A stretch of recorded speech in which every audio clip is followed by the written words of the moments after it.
Hello, everybody. I'm Lorna Nowvé, the Interim Executive Director of the Historic Districts Council. And Rachel Levy. And yes, I'm Rachel Levy. I'm the Executive Director of Friends of the Upper East Side Historic Districts. Welcome, everybody, and thank you. Thank you. We're so excited to have you for what promises to be an exciting look behind the scenes of the hit HBO series, The Gilded Age. If you've been wondering how the sets were created, where it was shot, lots of other things, I think we're going to have the answers to that and so much more. We'd like to thank our friends at HBO for helping to make tonight's evening possible. Uni Yang, Angela Tarantino, and Lexi Barco especially. And at the end of the panel discussion, we will open the event up to a Q&A session. So please, on your screen in the Q&A part, just type in your questions and we will call on you toward the end. So I'd like first to introduce our guests. Bob Shaw, the show's production designer, was nominated for an Oscar for his work on The Irishman. He's received Emmy Awards for his work on Mad Men and Boardwalk Empire, and he's received numerous Emmy nominations for The Sopranos, Pan Am, and Too Big to Fail. Lauri Pitkus is a much sought after location manager. Her credits include Orange is the New Black, The Goldfinch, Nurse Jackie, The Post, Pan Am, and Ocean's 8. We'd like to start the evening by turning the screen over to Bob to share some images and introduce us to the show.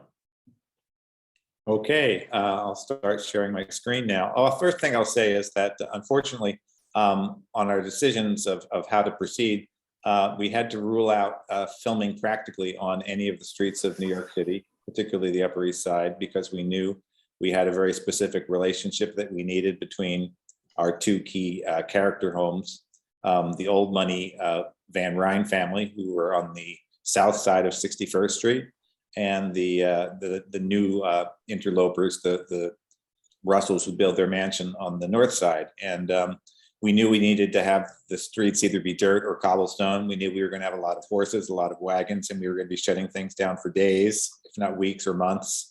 And so the first decision we made was that we had to build a back lot. So I'm going to start sharing my screen and see how this goes. Okay.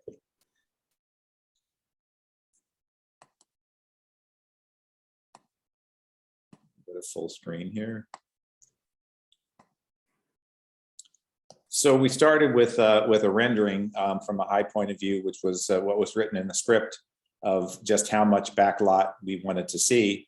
And this is before we even decided how much of it was going to be real, how much of it was going to be computer generated. And but we started with the relationship between this house, which is where the old money Van Rhijn family lives, looking out their window and watching this large marble behemoth sort of appear before them.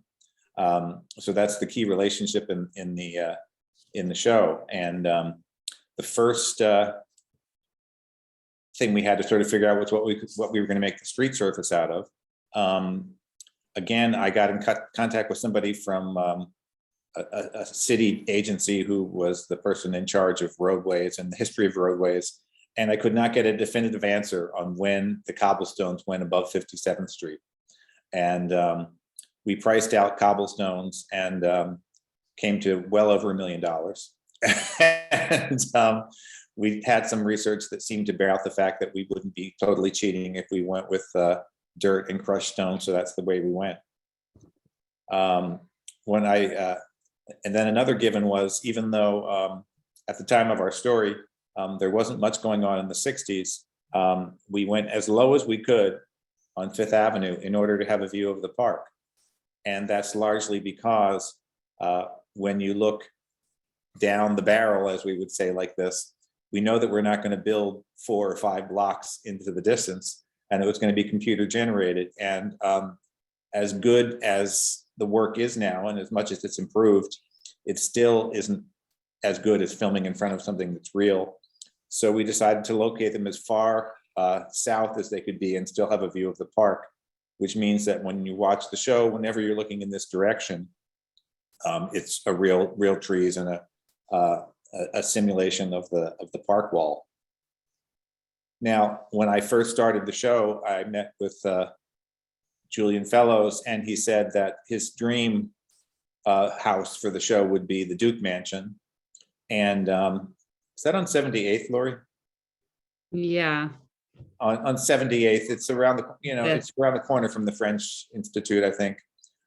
Anyway, and it struck me as being a little too austere, a little too reserved, and a little bit later in period. So I started doing some research. The characters are really based on the Vanderbilts, and the character Bertha Russell in our story is pretty much Alva Vanderbilt. So I thought, well, the house should look like this. And I was very excited about building this this French chateau. And then I had a meeting with Michael Engler, one of our primary directors on the show. And he said, the one thing I don't want are turrets. And so I sort of went away from the austere direction of the Duke Mansion, and then knew I was not going to be as fanciful as the Petit Chateau on 52nd and 5th, I think it was, and sort of landed somewhere in the middle with the somewhat later Sloane House, which is still on 72nd Street.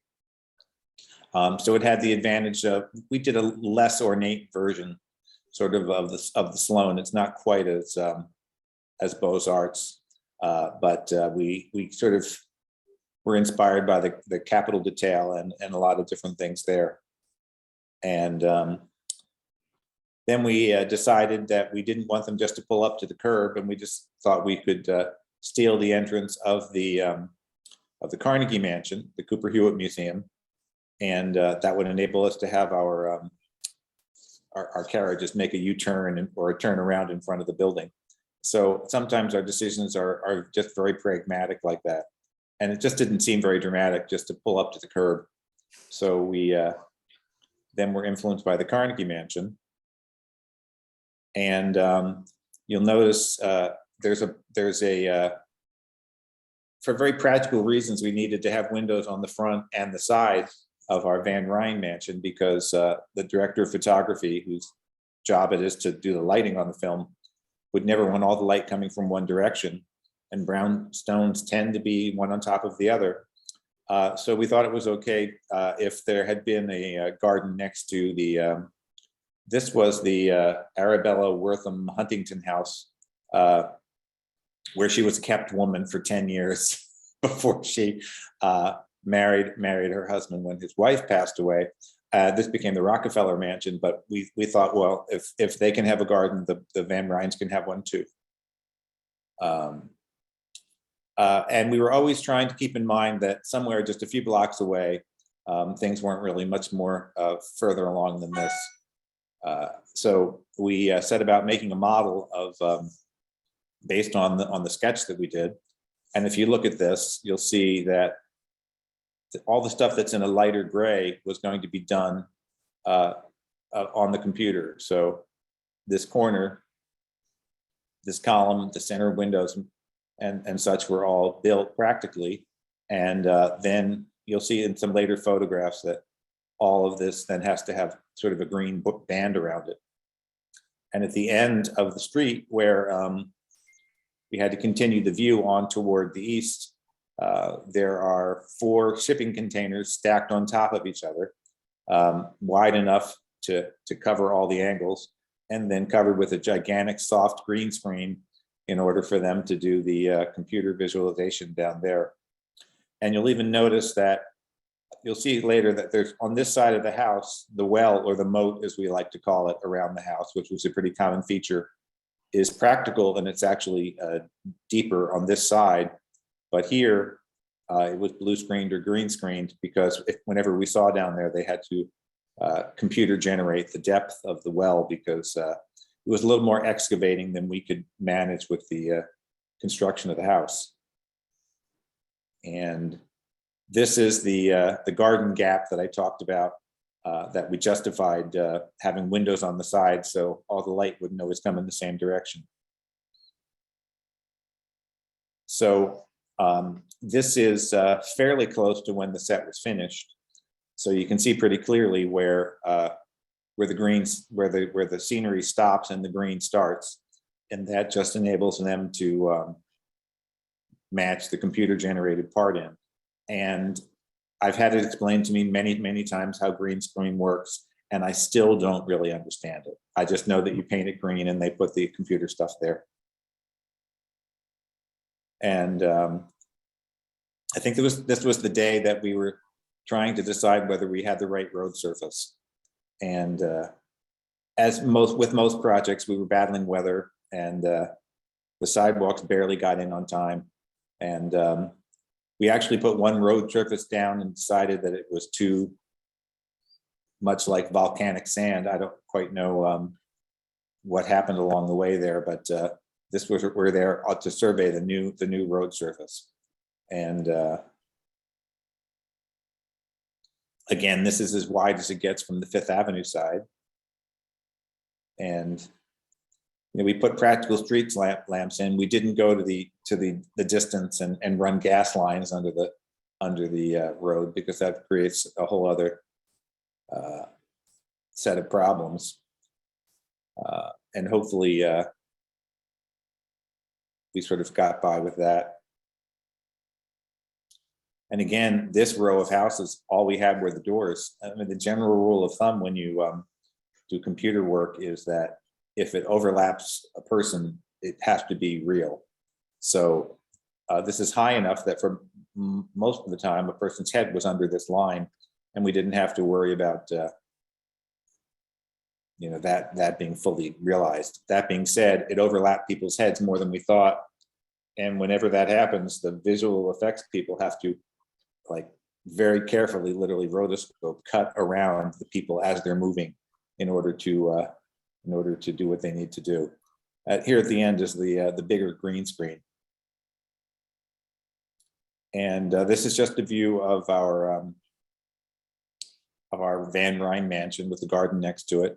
And we are always making notes about what we're going to try and do a little better or a little differently for the second season. And we found that the sidewalk looks much better when it's wet. So we're either going to keep it wet or seal the whole thing. But I mean, this is how big on a given day, if it's too sunny, they need to block the sun. Here they're blocking the rain and certain other things. And anyway, this takes me back to the rendering of the back lot. Where am I? What did you send me, Lauri? I was just sending you other backlot photos. I don't know if they're instructive. Some of them, I was just trying to illustrate how massive the green screen is with the containers. I think there's something interesting about the scale and scope of that. And I don't know if I've sent you the proper photos, but if they get to be of anything of interest, there's some extra ones that I'm trying to. One question while we're on the backlot too, that I think people are wondering is, where was this backlot located? Where did you build it? Yeah, so the backlot is, we had to expand our search. That gives you this little perspective. I think there's a dog in that last photo of the green screen. It's just kind of funny. When I was looking for a photo of when the horse and carriages are set against the green screen, it's sort of interesting because then when you watch the show and you can see the long shots going down 61st Street, once you see this green screen, you realize how amazing VFX can be to give you these long lens views. But to answer your question, the backlot is actually shot in Nassau County, Long Island. We did a pretty exhaustive search trying to keep it in Queens or Brooklyn, because we have two sound stages. One is in Glendale, Queens. The other ended up being at Gold Coast Studios in Nassau County. So I'm sure all of you on this are familiar with real estate and what goes on in the 5 boroughs, and anywhere close to the 5 boroughs. There's really just not any open space available. What you find very quickly is any open space available are brown yards, places that need environmental remediation or are empty, they haven't been developed because there's some reason that they're not developed. So it took us a long time to come up with the amount, just figuring out the logistics of the amount of space we needed. We really built an actual city block, or we were trying to, with the aim of the scale of having that. And we decided that we needed, at first we thought maybe 2 acres would do it. Then I think we went up to 5 acres. And finally we said, what would really be optimum is 7 or 8 acres. So we were fortunate, I started thinking in terms of, well, where does that kind of space exist? And parks don't really go out of business. I was like, well, is there an army or military base? Or, I'm thinking like Floyd Bennett Field. You start thinking in those terms. They don't want to have you because now even places like Snug Harbor in Staten Island have been repurposed. Every inch of the 5 boroughs has been, which is a great, wonderful thing to see with gentrification and so many things moving outward and so much interest in developing cultural event spaces. A lot of formerly available space was not. So we found a place called the Museum of American Armor, which is a military museum out in Bethpage, Long Island. It's like a huge Quonset shed. But adjacent to it was something I would refer to as the empty field, which really insulted the man who worked. I think I called it an underutilized dump or something. I don't know. I didn't really mince words. I basically called him up and said, what about that big landfill you have next to you? It really did look like a piece of a landfill. And he said, well, no, that is not a landfill. That's actually where we conduct exercises on various weekends, and we bring tanks out and they roll all over the place, and we have D-Day, reenactments and whatnot. But anyway, he thought that this would be a wonderful opportunity. Fortunately, the man that runs the museum is also a public relations executive at Rubenstein. And he comes from a background where he worked hand in hand with El D'Amato for years. So he's not only a political creature, but he's a public facing creature. And he thought that this would be a wonderful opportunity to get Nassau County in on the filming bonanza that's going on everywhere. He's very abreast of the studios that are being built in Astoria and down at the Navy Yard. And he thought this was Nassau County's time for their close-up.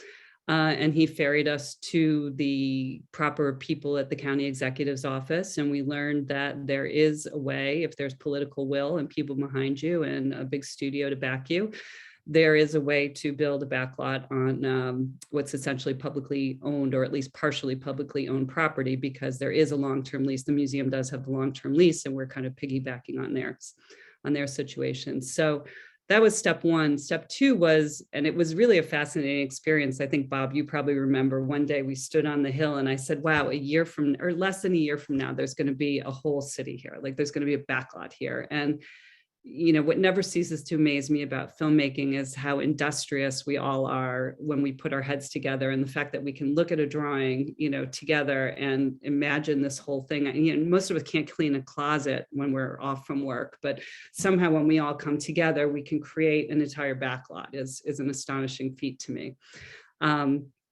So, standing on this big field, the next step was really, we did have to hire a proper construction company. And per our agreement with Nassau County, we basically said we will, in exchange for having the permission to be here for 2 to 5 years, we will create a space that can then be utilized by the county for something productive, meaning, prepared to be a soccer field or a playground, or, we had to go about this in every proper manner. So we hired a construction company that had done projects as big as Nassau Coliseum. I think they built the JetBlue terminal. So these were, big capital improvement projects. They came in with bulldozers and graded the property, which was a hill. So it was really, there was, a lot of physics to be worked out, a lot of water runoff to be figured out. We've done things like planted weeds on the side of where the backlot ends to take care of filtration and controlling runoff. And so if you ever in Bethpage, Long Island, some of you might be familiar with, there's a historic site called Old Bethpage Village Restoration, which is, when is that village dated back to, like the 1840s, Bob? Something like that. Some of it's earlier, I think. But even earlier, right? Yeah. So, but our backlot is part of their property also. My only other experience doing a backlot was Boardwalk Empire. And I think we were on privately owned property that was condos that were canceled after the economic problems in 2008. We didn't have anywhere near the amount of engineering involved. We didn't have much drainage issues. We didn't have, the amount of money that's under the set is a little daunting. I think we have like 25 dry wells under the set. So I'm gonna share again, because someone told me it was a nice thing to do. And see if I can get to my screen. So then we started on the houses after we had figured out the back lot. Come on, make it. There we go. Now this changed a lot. We started with this rendering, and the house in the script would have been there probably from sometime in the late 1850s or early 1860s. And as I started to touch upon, and all the architecture and history buffs know, I'm sure, is that there was really nothing there at the time. So it's, I mean, that was one decision in making the exterior. We did a row of brownstones because we figured anybody who invested in building up there at the time would have built a block of houses. The famous example is Mary Mason Jones, who's the fictitious Mrs. Mingott character in Age of Innocence, who built her marble houses up on 57th Street. She built a block of, I think, 6 houses, because if she was going up there, she wasn't going by herself. So there's so much in the city from 1890 afterwards. And when you start looking for earlier than 1890, there's less and less. And one of the brownstones that I knew was from some point in the 1850s was what is now the Salmagundi Club on Lower Fifth Avenue. So Lauri arranged for us to have a little scouting trip to the Salmagundi Club, and we copied a lot of details. We were a little bit inspired by these columns and sort of used them in a different way on our set. But our moldings and some of our details are very definitely inspired by the Salmagundi Club. Although interestingly, when I first started, this is one of the strange things that happens for us, is that we never get a set of photos of the set when it's completely finished. We're working, we're painting, we're putting down carpeting, we're wallpapering, and then just when we're almost finished, the lighting crew comes in and they put ladders and extension cords and work lights and big giant lights that they start hanging. And so we almost never get pictures of things that are completely finished. But it would have been accurate for the woodwork if this was an 1850s, 1860s house to all be painted. And I did a version where I showed everyone how it looked when all the woodwork was painted. And as often happens with shows, originally they were from the South. And so an early concept was that with the painted woodwork and a certain style, it would be sort of an antebellum sort of mansion moved north. And then they changed the script and they were now from Pennsylvania. And so that made the whole antebellum thing sort of go out the window. And everyone felt that the version with the darker woodwork, which of course isn't stained, it's all painted by the scenic artists, was the way to go. And again, looking at research from every here and there, noticed of course that in the Merchant House down on East 3rd Street is carpeted, and there are a couple of companies that still make this carpeting, and it comes in long runs. It almost looks like you're buying runners, and they sort of stitch it all together. And this company that does this had to come and install this because it's a very complicated process, and I didn't think it was something that we could handle. But one of the earlier versions had a wooden floor, and it feels just much more right that we went with this very specific woolen. It almost seems like a horse blanket. And I always say that as much as it's going on here, because there's one pattern on the wallpaper, there's another pattern on the floor, there's another pattern on the furniture. Of this period, there would be even more. And at a certain point, we had to decide to pull back enough that you would not be distracted, because you do this full-on accurate period drawing room. Your eyes don't know where to look, and after a while, you probably even get eye strain, and you probably stop seeing the actors. And again, everything comes from a little bit on your travels. We had originally been doing all the rooms with wallpaper, but I went and toured the Academy of Music in Philadelphia, and in their public reception rooms, they're painted very similar to our middle parlor here with wallpaper borders. And it just gave us a little relief from the wallpaper.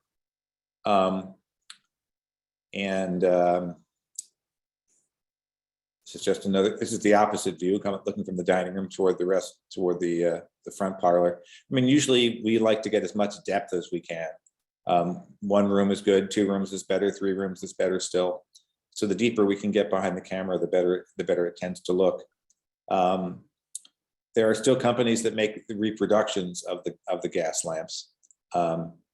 Our directors of photography have occasionally asked, couldn't we have practical gas in all of the chandeliers? And neither Lauri nor myself felt that we wanted to venture asking that question of the fire marshal.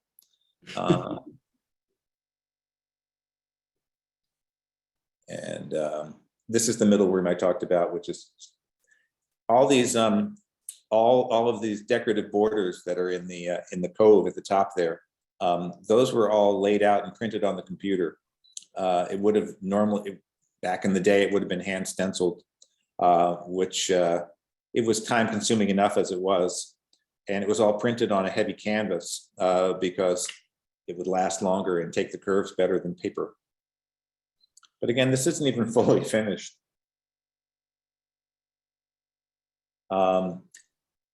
I've done many shows where we printed the tile and or painted the tile. And on this show, we decided to go all out and get the actual period and caustic tile, the accurate thing shipped from England. And I don't know what anybody else thinks. I feel it's worth it to have the real tile. I was happy that we went that way. And this is this shot that found its way from the magnificent Ambersons into our show. And we have a butler's pantry off our dining room because there would have been one of those back in the day. And then we have a sort of partial staircase that takes you partway down to the basement. You can't go all the way because otherwise the set would have been up about 12 feet in the air, and it's probably up about 8 feet. But this staircase that you see in the corner ties onto our other set. And this is a detail of some of this that was printed on the computer, or printed from the computer. And each one of these went through at least a dozen versions. And it was like, well, the little red dots are too red. The little red dots are I can't see them. And this is too much contrast. And it's sort of, even though we were working from, historic models, it was still hard to get the balance right.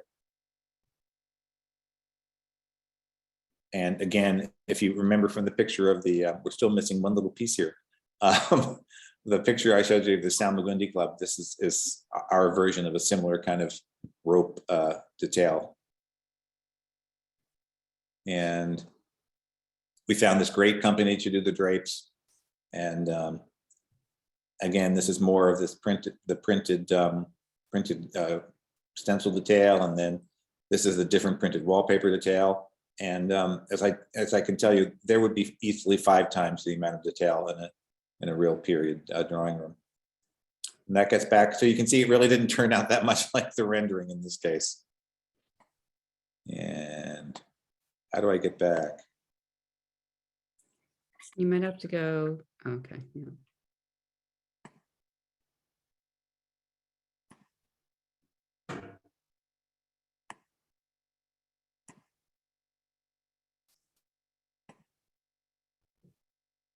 Oops, I don't want to print it. Where am I getting to? I'm looking for my little full scale icon.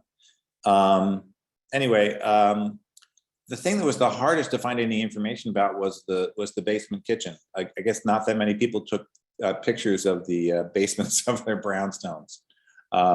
So there was some historical reference and a lot of conjecture. And again, the tiles we used, and you can see in the corner the beginning of how this is the lower portion of our butler's pantry, but a lot of it, frankly, was there's a bit of invention going on here. I know that there were some rooms for the servants downstairs, because I have a friend who has a wonderful brownstone on West 75th Street, that she was the third owner. And so when she moved in, there were still the rooms, very tiny, tiny servants' rooms on the first floor.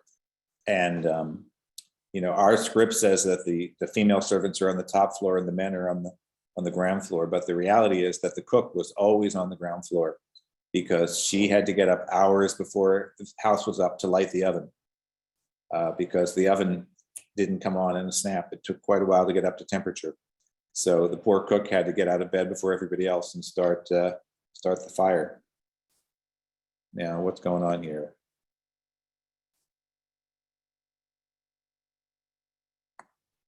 It went so well before. Yeah, I'm not sure you lost your little arrows, Bob. Now, this is what I want to do. I want to print. I want to do this. There we go. So like this was one of the few kitchens that I found some photographs of, and even this, it's not 100% our period because you can tell that there's some gas lamps here. That's the thing that's just crazy. I mean, they were so used to seeing in the dark that every little bit of additional light that came with increased technology was an advancement. So when they went from candlelight to gaslight, people thought, oh my God, this is so harsh. It's really garish. But in a kitchen like this, they didn't even have shades on the gas fittings. It was literally just open flame. And I've seen photographs, and I've seen like where the gas jets were in a servants' corridor in a house in Newport, and the gas jets were just open. The hallway was barely 30 inches wide, and why people weren't constantly catching on fire, I have no idea. But you can see there are a couple of electric lights here, so that puts us a little bit past our period. This again is our set when it wasn't finished, with our beautiful floor and dark gas lamps. And this we copied pretty closely because there was a hot water heater only downstairs. Sort of learn things bit by bit that before they figured out how to heat all the water in the house, there was a giant hot water heater in the kitchen, but then there would be one in each of the bathrooms, where each of the sinks was upstairs, because at this time, as elegant as they may seem, there was maybe a sink in their room, but there was one shared toilet in the hallway somewhere. And this is more of our set when it wasn't finished. And again, you steal bits and pieces from everywhere. I got to see the kitchen, which is not on public view because it's sort of falling apart, at the Chateau sur Mer in Newport. And I just love the diagonal paneling on the cabinets. And so I duplicated that liberally. But there's certain things we just laid out here for flow of camera. And again, this is more of the period accurate, very thin woolen carpeting, but the fancier patterns were for the public rooms, but for a staircase like this, they were lucky to get a stripe. And we made a decision on this. We had access to a company that still made stained glass, and we've had many different ways to fake it. But we found out that in the places where we really wanted to feature a stained glass window, real glass and real leading, if nothing like it. Because we can do different versions of it. We even do a version of it sometimes where it goes through a 3D printer and the leading is built up in layers on the 3D printer, but it's not the same as this real glass stuff. And there's another one. And there we go back to the rendering.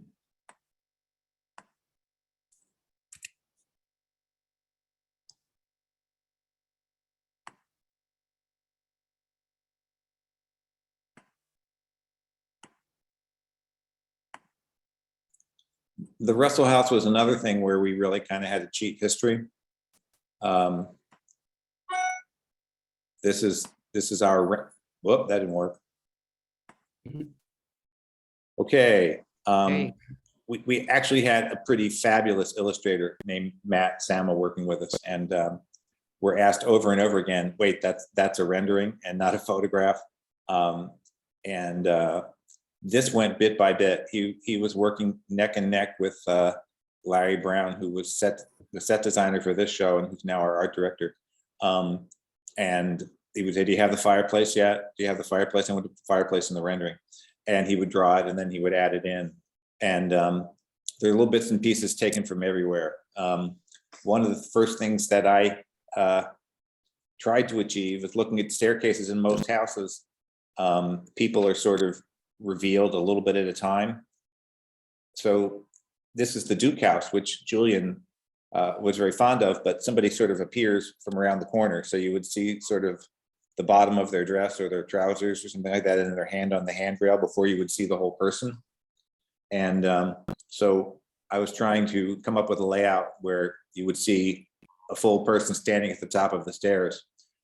So I didn't find anything that really fit the bill in a residential house, but since I was looking at a lot of Stanford White buildings because he figures in our story, I sort of cribbed this from the Metropolitan Club. So if you think if there was another staircase going in the other direction here, another run of stairs, that would kind of be the Metropolitan Club.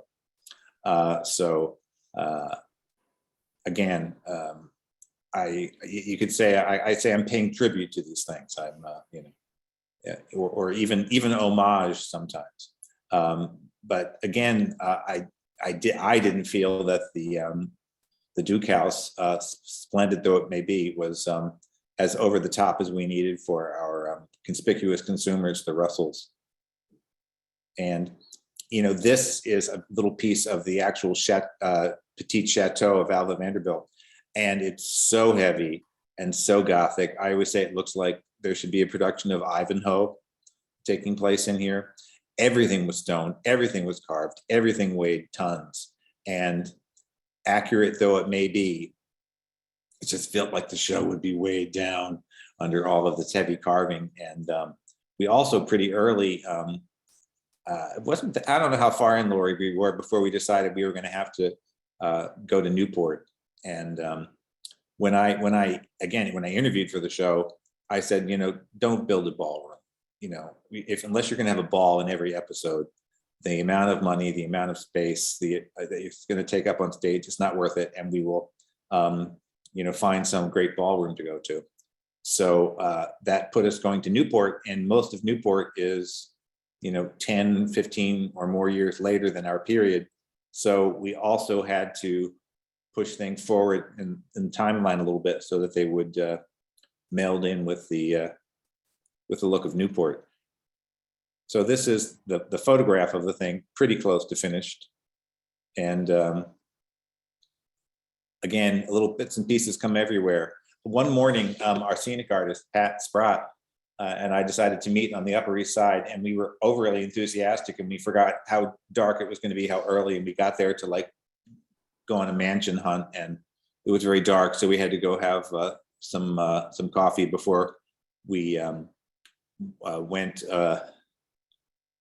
and started looking at things, and found out things that we just never thought we would have thought about, that the first course was usually granite, even if the mansion was limestone, just because it took so much more wear and tear. There was granite on the lower levels. And we saw the faint amount of combing, a little bit of variation in the face of the limestone. And we were next to it. I always forget which is which. Is it the French Institute that's around the corner from the Duke, Lauri?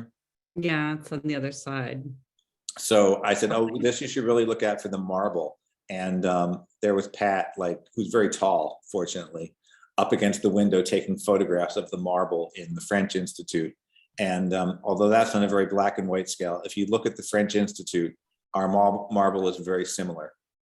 And I was always telling her that if marbling were an Olympic event, she would be winning the gold. And Bob, if I could jump in, since you brought up materials and how things are recreated, can you talk about the ways materials are copied? Because obviously you didn't use brownstone, you didn't use marble. Can you just Well, sure. process? They actually, this floor is sort of an interesting thing because at the time I didn't know if we would ever be filming in the main area of Marble House, but I love the patterning of the floor. And through our contacts with the Preservation Society in Newport, we were able to have a photographer go in with a rig and take direct overhead photographs of all the marble. And this is all printed. It's all printed directly on the substrata, which is sort of like it's sort of like masonite, but a little firmer. And it's amazing. They can print on almost anything now. And so this was printed and then just sealed and sealed until it had like a glossy marble surface on it. We had a first batch. Whenever you do something like this, you're having them send tests to make sure that the color that you're seeing on your computer screen is what you're getting in the final output. And I don't know what happened. We approved the final output and this absolutely petrifying greenish yellow marble appeared. And everyone was like, I don't know, you think you can live with it? And, fortunately, the vendor admitted that there had been some terrible mistake and they redid all the marble. So this floor was printed. When they do the walls that are meant to be to look like limestone, they do a very, very thin cement-like mixture and literally comb it on with it almost looks like a wallpaper brush because it gives you a fine striation in it.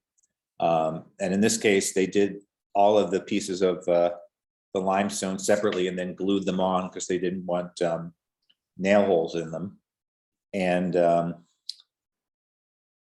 there was one scenic artist even who was so enthusiastic about being on the project that the summer before it started, she went to France and took a 2-month class in decorative painting, and she was sort of our lead marbler. And so, there's some kind of funny things here. So the front gates were modeled after several things. It's a little dash of the Marble House in Newport, a little nod to the Lotus Club. And the Lotus Club actually, normally you would have the iron gates on the outer level on the street, and then the wooden doors would be inside the vestibule. But that wouldn't work for us because we always want the additional depth of this little vestibule. And then when I realized that the Lotus Club had their iron on the inside and the wood on the outside, it's like, okay, if it's good enough for the Lotus Club, it's good enough for us. And the funny thing is these seem so giant on our set, and we were recently at Marble House again. They don't seem big at all next to Marble House. And now this is made, the doors are made of wood, and most of the detail was done computer cut into a plastic material called Sintra. So most of this is just layers of Sintra and, built up until it looks like this. So is someone looking at the questions that come in? Because I keep seeing questions pop up. Yeah, we're looking. Alrighty. Well, since you've mentioned Newport, this is a great segue to talk about how you could even tear yourselves away from your back lot and actually go to the mansions in Rhode Island. And could you talk a bit about Lauri's search and Troy and where else you went? Sure. Well, actually, if I get to a certain point, this show has had a long gestation period. And I started the show when it was originally going to be on NBC. And we started drawing the back lot, and we started, to work on a budget. And NBC had said that they were ready to go big on this. And then they found out with our first budget just how big was, and said, let's put a pin in this. And literally, we got the word on a Thursday that they were going to be shutting down and thinking about what to do next. And maybe they would want to do the show in Budapest or something. And I had arranged a trip to Newport to that was the following Friday. So I went ahead on the trip and spent 2 days there. So I went to Newport more for research than thinking that we were going to film there. So I got a great tour of all of their properties, all the Preservation Society properties, including places that you don't usually get to, like the servants' quarters that were so narrow that you could hardly walk in them. And then this all was put aside for a while. And then we started up again with HBO, who had a much bigger idea of what big was. And, other than knowing that we were always going to do a ballroom, I think we originally went to Newport more just on a fact-finding mission, right? Yeah, I think we were concerned about how cooperative the Preservation Society would be. You know, we've all experienced these houses from one side of the velvet ropes, and everything is so precious. And it really never occurred to me that they were going to let us bring big tractor trailers up the driveway and roll in. I wish I did have a picture, I'm sorry, of what the vestibule next to the Breakers Ballroom looked like, because going back to what Bob was saying, we did not build a ballroom for all the right reasons, because it is so large. But we decided if we're going to do a ballroom, we might as well do the best one in Newport, which was the Breakers Ballroom. And that really describes the extent of the cooperation we had from the Preservation Society. Not only did they allow us to shoot at Chateau and Marble House, and we were pretty much we were at Chateau, we were at Marble House, we were at Rosecliff, we were at the Elms, we did the kitchens. You know, the kitchen tour that many of you may have been on is actually our Russell kitchen. So Bob built the Brook House kitchens, but the Russell kitchens are practical and existing kitchens downstairs at the Elms. And actually going back to what Bob was saying about even the gas lights that came in, you know, the Preservation Society was actually wonderful enough that we were able to not just remove it, we like sort of expanded their light fixtures, and we were able to rig our own light fixture in to have something a little more authentic than what they had at the time. It's so actually they really crazy rolled what out they the let right us do. They were really great. And I will say one of the most startling experiences for me and interesting experiences for me on the show was the difference between scouting and, you know, I'm walking on eggshells watching a crew of, 40 people or whatever tromp through a house with wet shoes. And I'm trying to get everybody not to walk on the carpets or touch anything. And then, a few weeks later, a few months later, as we're prepping, this staff at the Preservation Society basically empties the houses for us. And then you go in the house, you're like, oh, it's just an old house. You have this complete disconnect with how different the houses look when they're up and running and open to the public, and when they're, behind the scenes. We see them in the wintertime too now, when a lot of work goes on and they're touching up things. And you kind of walk in these houses, you're like, yeah, it could be anywhere, It's Well, the funny thing is that everything looks so pristine. And we were in Marble House recently, and we were saying something about the drapes. Oh, don't touch the drapes. What? They're the original drapes. The drapes are 120 years old. So you can imagine what the 120-year-old, I mean, you understand what the term threadbare means, because you'll look and you'll see there's nothing but like a series of threads. And, but when you see what they let us do, and a lot of it was because it worked for both of us. We were a little bit their savior during the COVID, the height of COVID, because they weren't open. And they had some income generated from us, but we were at the Breakers, and there was a giant tent on the front lawn of the Breakers, and then there were 2 giant tents in the back of the Breakers. And I should have pulled up those pictures, because when you see the tents, and you almost can't see the Breakers for the tents, and then when you see the lighting equipment in the right in front of the grand staircase of the Breakers, and but it was such a great experience, and the Preservation Society was so welcoming and so helpful. And they gave us they had this fabulous dinner for us one evening in the Gold Room at Marble House. And, you look at the Gold Room in the Marble House and you think, this is kind of garish. It's like a friend of mine's mother used to always say, it's nice, but it's not for people. And it's like, who would live there? And then you see these places at night, and it absolutely glowed. So it was this sort of rare experience, magical experience of having this candlelit dinner in this beautiful room that was meant to be seen at night. But I was sitting next to Happy Van Buren, who was a woman who grew up in Newport, and she's telling me stories of, well, when she was a child and whoever lived here in the Breakers, they would come over to play and they would steal the trays from the pantry and then slide down the grand staircase at the Breakers like they were tobogganing. So it was kind of a little bit of both, of this extremely elegant experience and this, oh yeah, I used to go down the staircase on a serving tray. But the Newport worked out really, really well for us. And then there were sometimes we'd just be touring around. There was nothing written in the billiard room at the Breakers, but we went in there and it's like, how can we not film something in here? So there was a scene where George Russell was supposed to be speaking to somebody in his office. And it's like, okay, we've already had 2 office scenes. Let's do something here in this spectacular room. Can you talk a little bit about filming in Troy and how that came about? Sure. This was just a picture. This is one of my favorite pictures because the ceiling of the Great Hall was on, 10 winches in order to get it up in the air.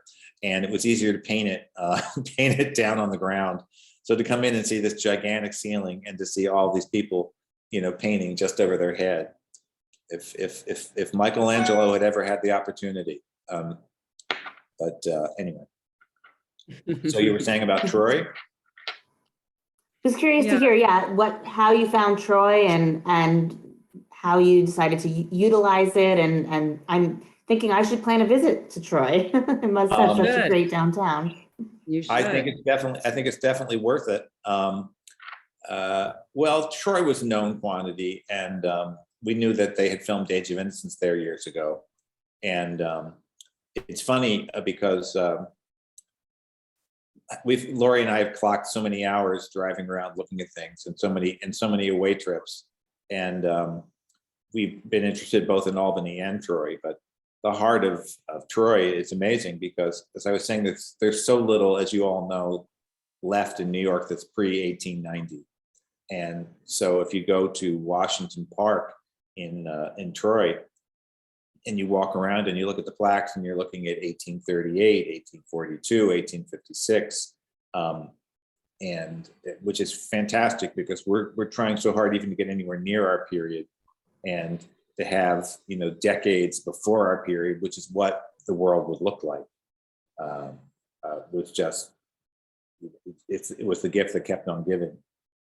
And they again were very cooperative, and it's like, we put dirt in the streets, we put fake cobblestones in the streets. We had, Lauri unfortunately had to be running around saying, could you try to clean up after your horses? Because, they were parked a little too close to restaurants. There were outdoor restaurants and the horses were parked. Right. This horse just relieves itself next to an outdoor cafe. There's something you can do about it. There's a Fellini-esque moment whenever you're on a film like this, and you literally bringing the circus to town, and the horse and carriages come through, and the people that own the horse and carriages are sort of like the carnies of the crew, and they have their own set of the ways that they operate, and then our crew operates a different way, and it's a big mashup when it all comes together that oftentimes I stand back, and the absurdity of all of it is kind of overwhelming. So I have a question that I think a lot of people in the audience are curious about. How many days did you actually shoot in New York City? Do you want to answer that, Bob, or shall I? You can answer it. You're the location manager. You should have people guess. No, sadly, and it was not by design, we shot in New York City for one whole day. And I'm sure you all recognize it right away, but we did shoot at Bethesda Fountain in Central Park. And it was a big coup, and we were very fortunate to have the cooperation of the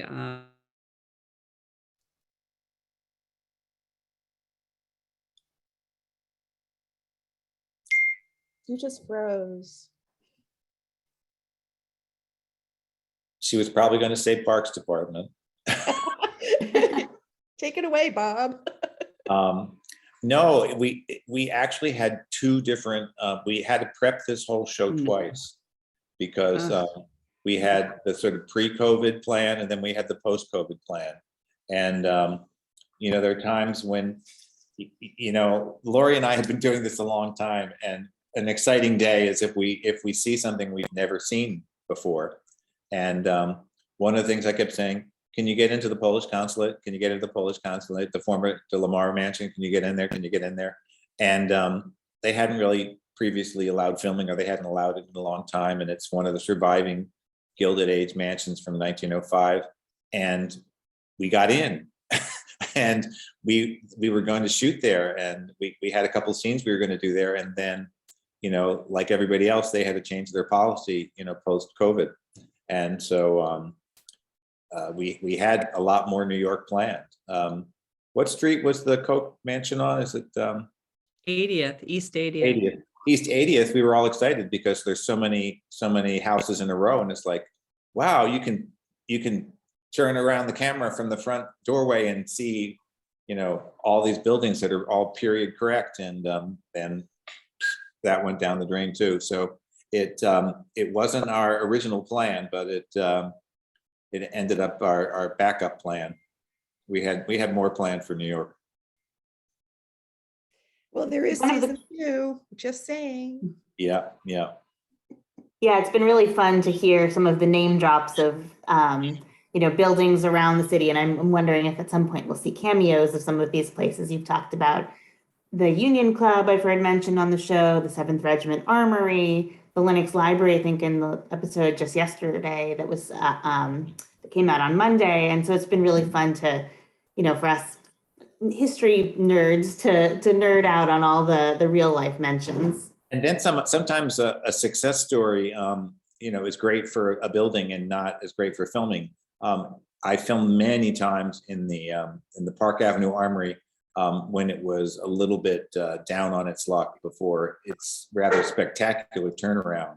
And, you know, it's a great place to film, but it's just not as easy anymore because they're so busy and they have so much going on, which is great for the building. But it used to be, oh, let's go to the Armory, and we just kind of would give them the dates and we went. And, you know, everything's in such beautiful condition now. One by one, they've been repairing so many, you know, restoring so many rooms. But, you know, that happens too, you know.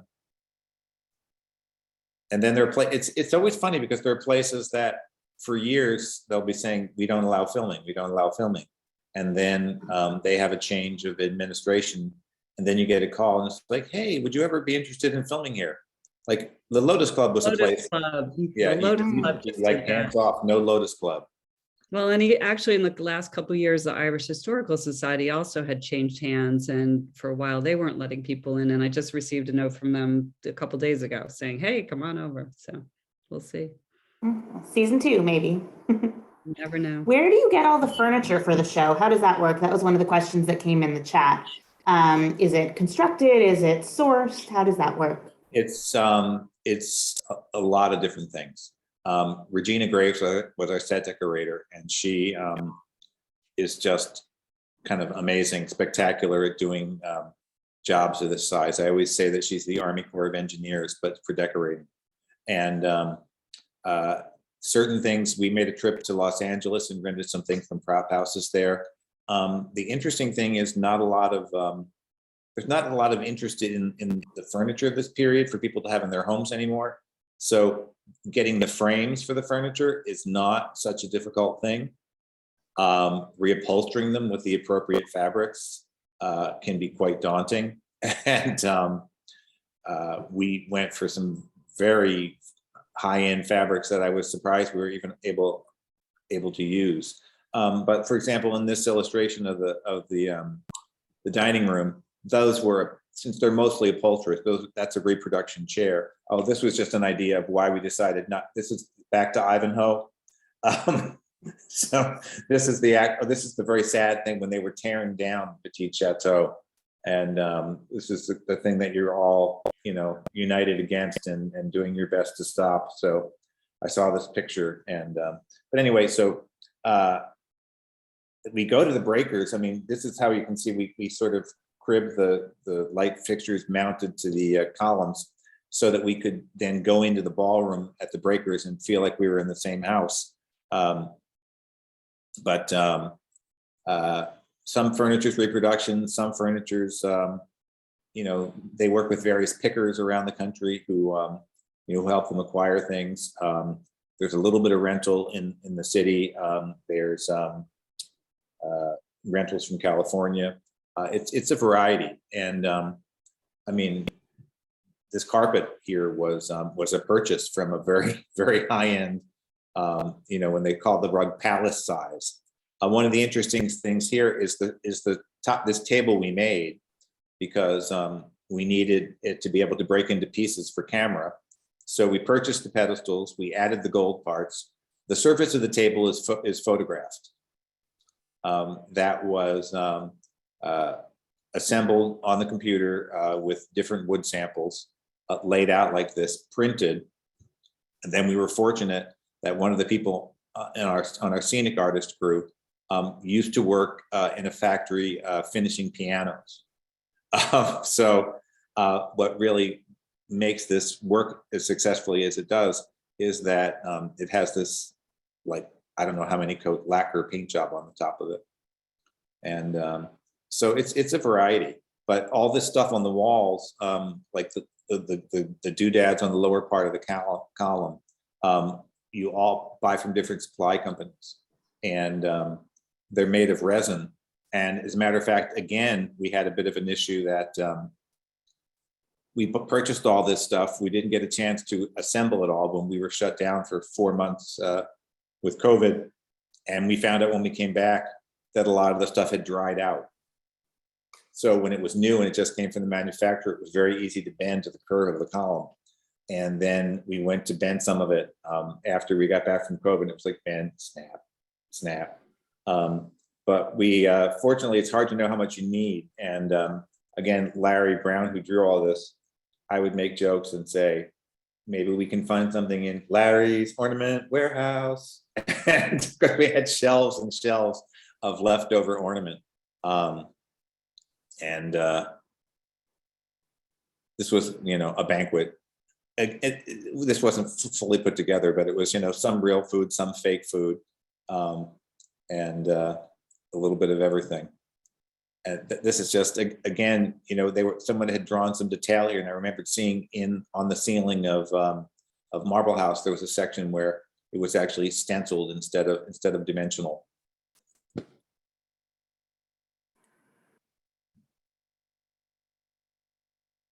Again, they were working on the ceiling while it was down on the ground, and then they had to hoist it up in the air.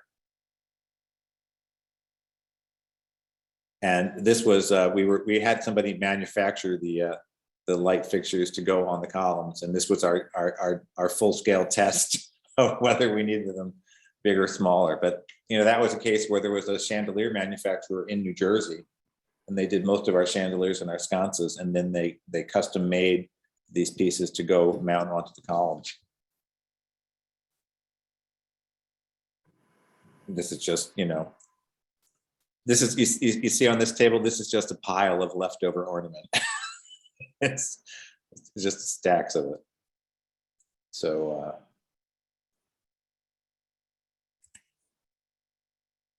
Bob and Lauri, we could do this all night long, but here we are at 7:06. 7:06. But we'd love to have you come back and continue this. You're just such a wealth of information, and we all love the show so much. Thanks. Did you have, are there some questions that you want to do? I saw there was a question about Mrs. Chamberlain. There were two Mrs. Chamberlain questions. One was about the art on her walls and that it was later than the early 1880s. And the other one, I think, was about, is she a thinly veiled Arabella Wortham? And the answer is yes. She's definitely a thinly veiled Arabella Wortham. The one thing that definitely was later was the Degas dancer, because even though it existed at the time, it was not replicated until a little later.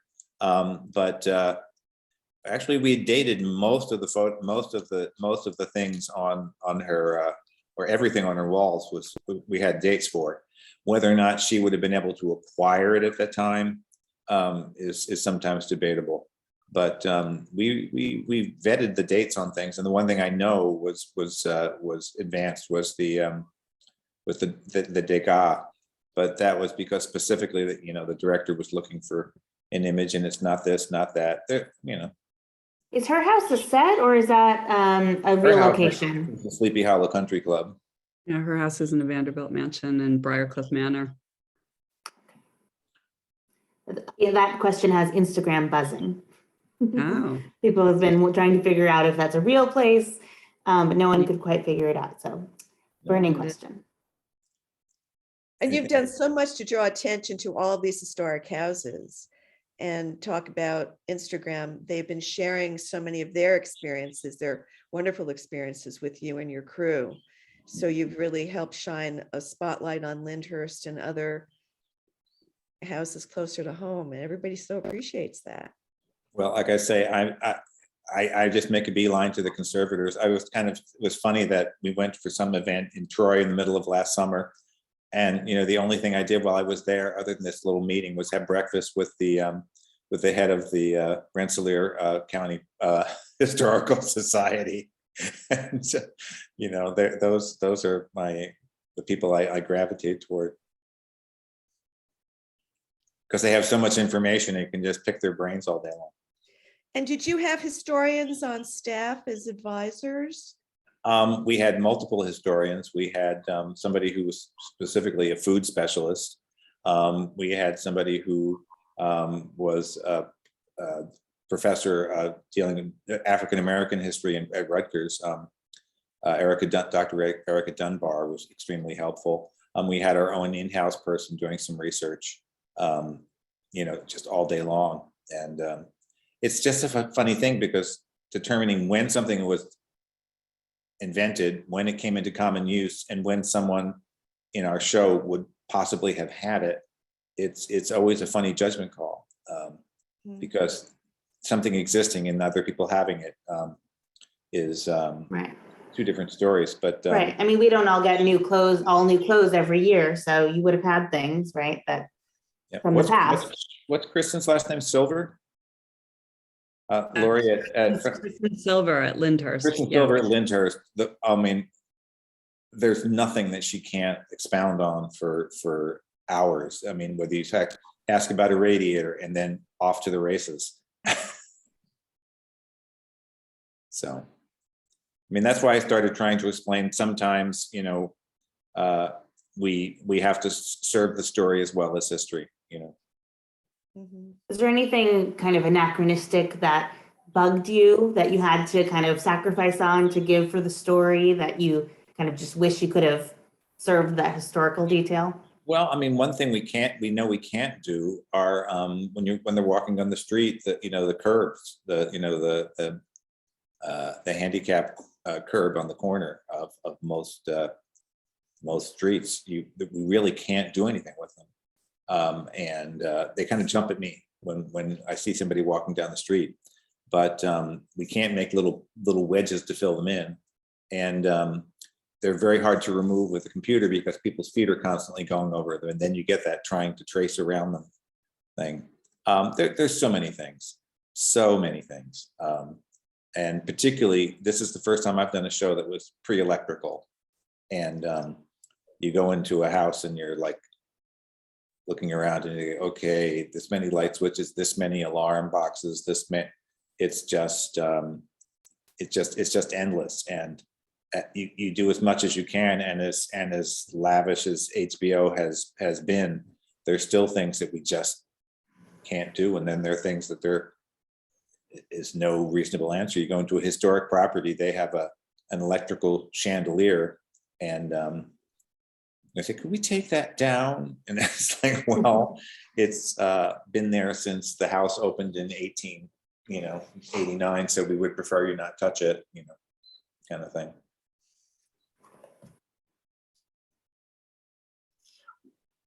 Shall we wrap it up? I think we should. Goodbye, but we can say thank you so much. Well, Thanks for having us. Yeah. We're always, excited to meet people who are, into preserving this as much as we are. I know, I'm curious. I have questions for you guys, but that's another time. It's okay. Anytime. And Yeah, thank you this was for all great. the- Yes, we've had about 150 people with us throughout the evening. So we're just so grateful to have you with us, everybody, and Bob and Lauri in particular. Thank you so much. It's fascinating to see this period really come alive and learn about, what goes into it, which is a lot, clearly. Yeah. Thank you both. Okay. Thank you. Thank you. Bye-bye.